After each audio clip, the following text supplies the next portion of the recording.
right, once again, it's time for Off the Top Sportscast. I'm John, and that big guy right there is Roy. We are back after a long hiatus. A lot of things have changed. I moved states. My son has finished his first year in college already. A lot has gone on. Before we get started, we're dedicating this particular show to our little buddy Arnold right there on your shirt. He's gone but not forgotten. And, good dogs are hard to find. So we're going to dedicate this one to Arnold. Roy, you have our topic of the day. Well, we just finished the 2026 draft. A lot of teams did a lot of things, but Mhm. we're Buffalo fans, so we're going to talk about what Buffalo did. And we're going to talk not every draft pick, but we're going to talk about some winners, some sleepers, maybe some future Pro Bowlers, and maybe there is a potential loser or two. Draft Yeah. picks, the Buffalo Bills were plentiful when it came to shaking and baking. Maybe not did everything I wanted to do, but let's talk about first. Off the bat, let's talk about winners. Okay. Okay. Who is your first winner that you would pick? And there may be multiple winners that we're going to talk about. I liked what Miami did. Now I choose Miami because they are a team that had some of the most traction to make. They had a long way to go. They had two first round picks, and I was interested to see what they were going to do with that. In the past, they've kind of had some head scratching picks. Not that the guys were bad in the first round. It was just that it didn't, to me, it wasn't the need. They didn't have that need. Um, this year, they go offensive tackle, first pick, Alabama, Proctor, Caden Proctor. Great, great pick, right? This is the only thing I'm confused about. You waited 4 years. You had Tua for 4 years, a man who was concussion prone, a man who didn't move well in the pocket, that wasn't his game. He was a timing guy, a quick release guy. He needed protection. And for 4 years, you did not bring in offensive linemen in the first round. The second you trade him away, you get, what Malik Willis is going to be a more athletic quarterback, right? That's what you guys are hoping anyway. And all of a sudden you bring in the offensive tackle. It's just that was kind of dumbfounding to me that they waited this long to do that. It goes back to they just hated Tua for some reason. I don't know what it was about but that was baffling. The second pick, Chris Johnson, San Diego State cornerback, very, very good cornerback. I thought that was a huge need of theirs. They've lost guys. They've traded away guys. They got rid of Ramsey. Minka Fitzpatrick is gone. Jay Holland has gone in the last year. They have nobody back there. They need to start over back there. So why not go and get a stud at that position? And then a guy who I thought was really good for the Bills, Jacob Rodriguez in the second round. That's a linebacker. He's kind of an all over the place, rangy linebacker to go with what you already had. That good linebacker from last year who led the league in tackles. I think that was really, really solid start to their draft and a good look. Now they need some weapons. They went and got some wide receivers and tight ends, Caleb Douglas and all that. But I don't know if those guys are going to be the answer. But those top three picks I thought were really good for the Miami Heat. I mean Dolphins, excuse me. Okay, let me ask you this. I'm going to put it this way. If you were to pick an NFL team that looked like a debacle, not Hmm. very good last year, um, made firings, played the carousel. Who would that be when I give you that clue? Man, head coach gets fired. Well, I would say a team that kind of was thought that they were going to have a better chance than they did, and then their head coach is gone. I would say the Pittsburgh Steelers. Oh, well, that's a good one. That's a good one. I was thinking in the line of Cleveland Browns. Uh, Oh yeah. what a debacle that was for me. Hmm. A quarterback carousel. They got a quarterback that is probably worth his weight in gold and hasn't played in years. They got a defensive player that's just going down the hole. But surprise, surprise, I consider the Cleveland Browns one of the winners of the draft. Why? And I'm going to give you just few people here. One, Spencer Fennell, if I'm pronouncing his name right, the offensive tackle from Utah. The Yeah. other, Barber, the other offensive tackle from Florida. Yeah. That's big. They're Yeah. trying to protect the quarterback. Now, who's the quarterback? I don't know who's going to be. Sanders, I would think. And if it is Sanders, with some protection and time, he could be very dangerous. He's got an arm, got some pretty decent accuracy. He's a big guy. So two offensive guys, for me, that's good. They also picked two wide receivers, dynamic wide receivers that I was like, holy cow, Concepcion. Would I've loved him to be a Buffalo Bill? Yes. They picked out Boston. Yeah, possession receiver. Maybe somebody says, oh, he's too much like Coleman. Yeah, I would have liked to see how much better he could have been, but we didn't pick him. But they did. Those four players right there for Cleveland Brown, I say dynamite, dynamite. And that's not even saying their safety that they got also from Toledo. That may just be a little what I call salt and pepper on a wound that people have let go by.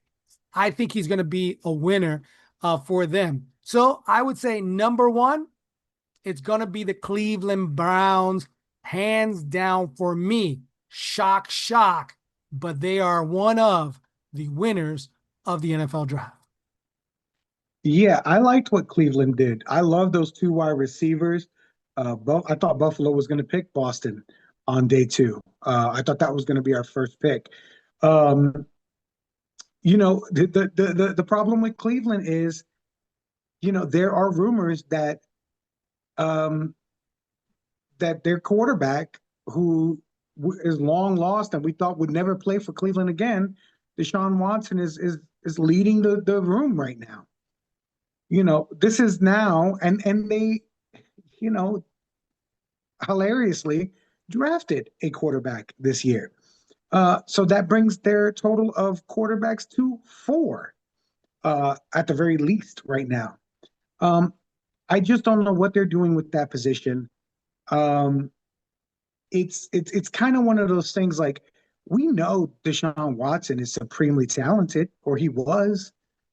At one point, he's just a more talented quarterback than Shador is. So if you're gonna have to pay him anyway, which they do, he's gonna be on your roster anyway, which he's going to be, and he's healthy. Why not play him? And if you want to give these two new wide receivers the best chance to succeed, you're going to play him. If you're really about winning games and not just about, sticking it to a guy who might have made you look a little foolish. Um, so I agree. I like what Cleveland did. And I especially like those two guys that they did pick up. Um, I thought I kind of liked what Arizona did. Getting that Jeremiah Love. I know it might not be kind of what people thought maybe they needed off the back, or however you see court running backs being drafted high like that. But they've really they have a young wide receiver room, right? Very talented. They let their quarterback go.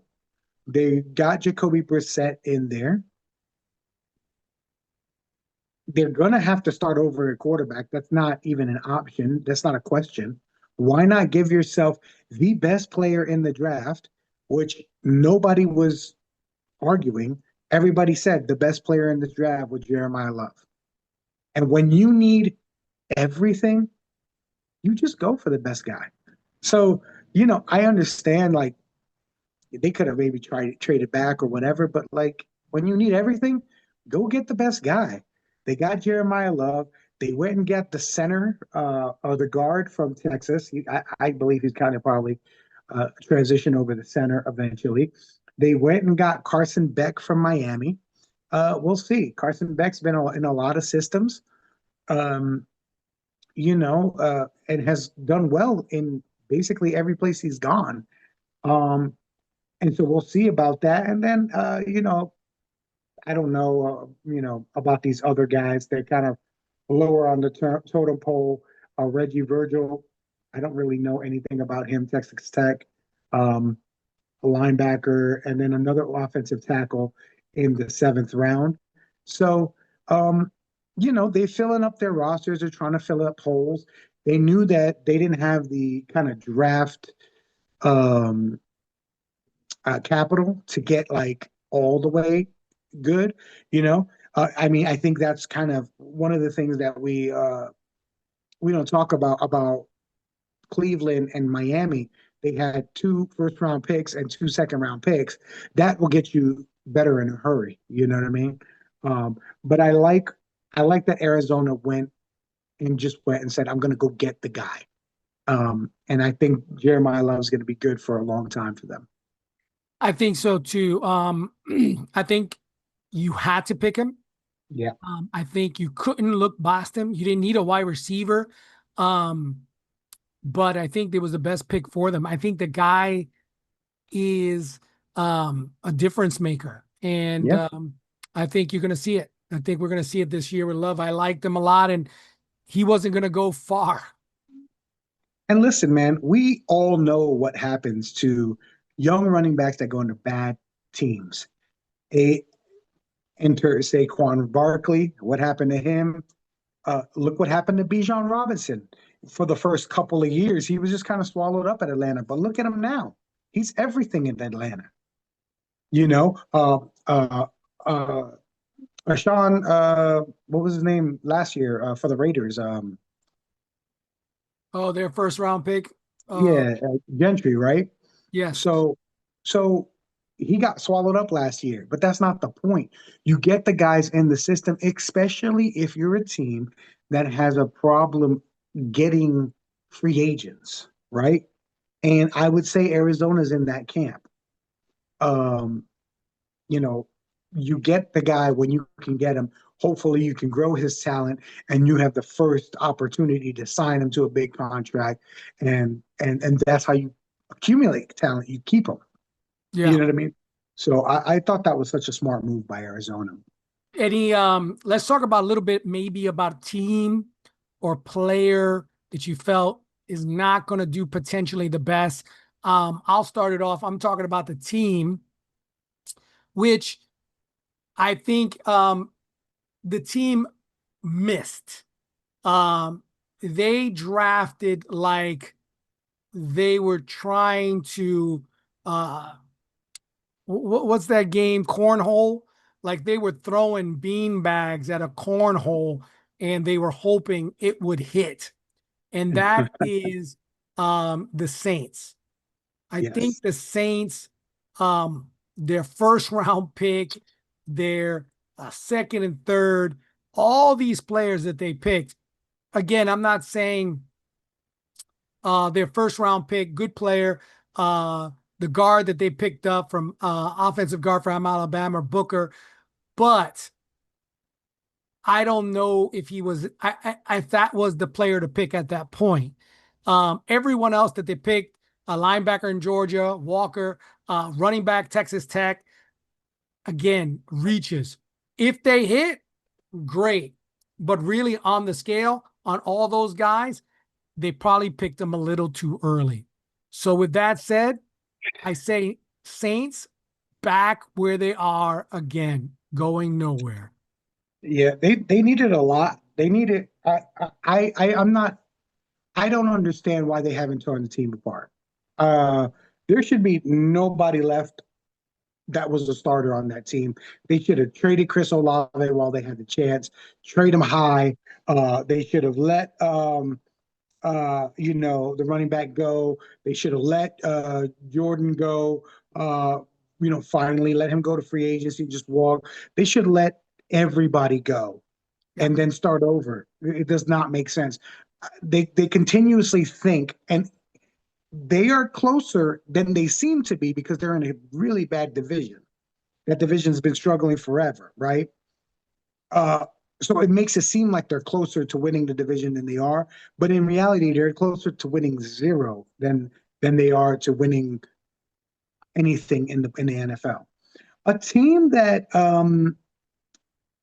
I was confused about was a team that I thought the tight end was sitting there for them to take. And we talked about it pre-draft. We thought that Kansas City was going to go tight end. They should have. And get that guy that we were salivating over. Oregon, the Jets got him. Yeah. And what did they do? They went cornerback. LSU. It's not about him. It's not about the kid. The kid's a good player. That's fine. It is about that you traded Trent McDuffie for a first-round pick. A guy, a cornerback, that not only is a Pro Bowler, not only has helped you win a Super Bowl before, when the chips were down and you were down a safety, he moved to safety and dominated at the safety position. I don't understand why you trade a guy with all that versatility to get a first-round pick, which is what they did.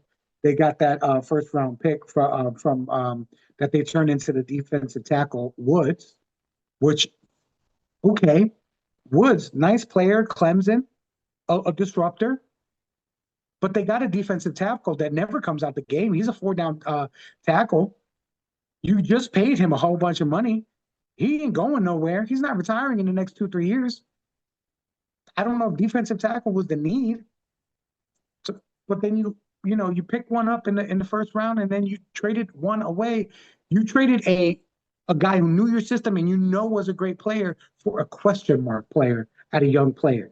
That didn't make sense to me. That was very, very weird. And again, this is not about the cornerback for LSU, but any young player. We only can talk about them in the we hope what they are going to become. When you got a guy that you know what they are and he's young, McDuffie wasn't old. I don't get that move. I don't understand the math that they made there.